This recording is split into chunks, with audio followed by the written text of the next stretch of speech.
আল্লাহ যখন নৌযানগুলোকে বিপদমুক্ত করে স্থলের দিকে আনেন তখন কিছু লোক কি করে? এ কুফর, বি শিরক, সি বিশৃঙ্খলা, ডি মিথ্যারোপ। আমি উত্তর হিসেবে বেছে নিচ্ছি বি শিরক। সঠিক উত্তর। আলহামদুলিল্লাহ। আমরা যখন কোনো নৌযানে অথবা কোনো বাহনে চড়ি এবং সেটা কোনো বিপদে ছিল, পরবর্তীতে আমরা বিপদমুক্ত হয়ে আমাদের নিজস্ব জায়গায় যখন ফিরে আসি তখন হয় প্রশংসা করি বাসের ড্রাইভারের অথবা নাবিকের অথবা অন্য কারো। আমরা বলি যে সে না থাকলে কি যে হতো। আউযু বিল্লাহি মিনাশ শাইতানির রাজীম। ইন্নাশ শিরকা লাযুলমুন আযীম। আল্লাহ রাব্বুল আলামিন সব ধরনের অপরাধ ক্ষমা করতে পারেন, কিন্তু শিরকের অপরাধ তওবা না করলে ক্ষমা করবেন না।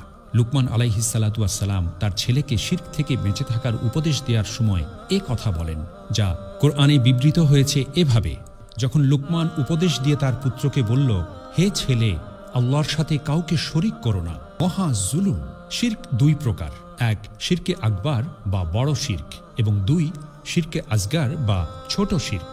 আল্লাহর সঙ্গে আল্লাহ ছাড়া অন্য কারো ইবাদত করা অথবা যে কোনো ধরনের ইবাদত আল্লাহ ছাড়া অন্য কিছুর জন্য নিবেদন করা, যেমন আল্লাহ ছাড়া অন্য কারো উদ্দেশ্যে প্রাণী জবাই করা, কোনো সৃষ্টির উপাসনা করা বা তার নামে মান্যত করা ইত্যাদি। মনে রাখতে হবে যে আল্লাহ ছাড়া অন্য কোনো ব্যক্তি কিংবা বস্তুর নামে মান্যত করা বড় শিরক।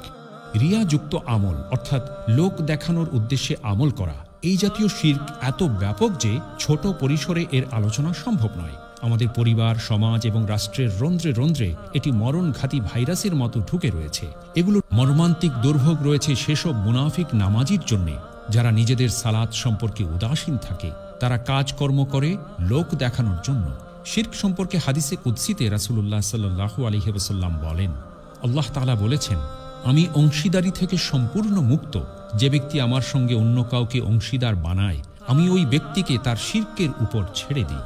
রব্বুল আলামিন বলেন, নিশ্চয়ই তারা কাফের হয়ে গেছে যারা এই কথা বলেছে আল্লাহ হচ্ছেন মারিয়ামের পুত্র মাসিহ, অথচ মাসিহ নিজেই এ কথা বলেছে যে, হে বনী ইসরাইল, তোমরা এক আল্লাহর ইবাদত করো, যিনি আমারও রব তোমাদেরও রব। অবশ্যই যে ব্যক্তি আল্লাহর সাথে শরিক করবে আল্লাহ তাআলা তার ওপর জান্নাত হারাম করে দেবেন। রাসূল সাল্লাল্লাহু আলাইহি ওয়াসাল্লাম নিজে এর কঠোর বিরোধিতা করেছেন। তিনি এ ব্যাপারে বলেন, তোমরা আমার অতিরিক্ত প্রশংসা করো না, যেমন খ্রিস্টানরা প্রশংসা করেছিল মারিয়াম পুত্রের।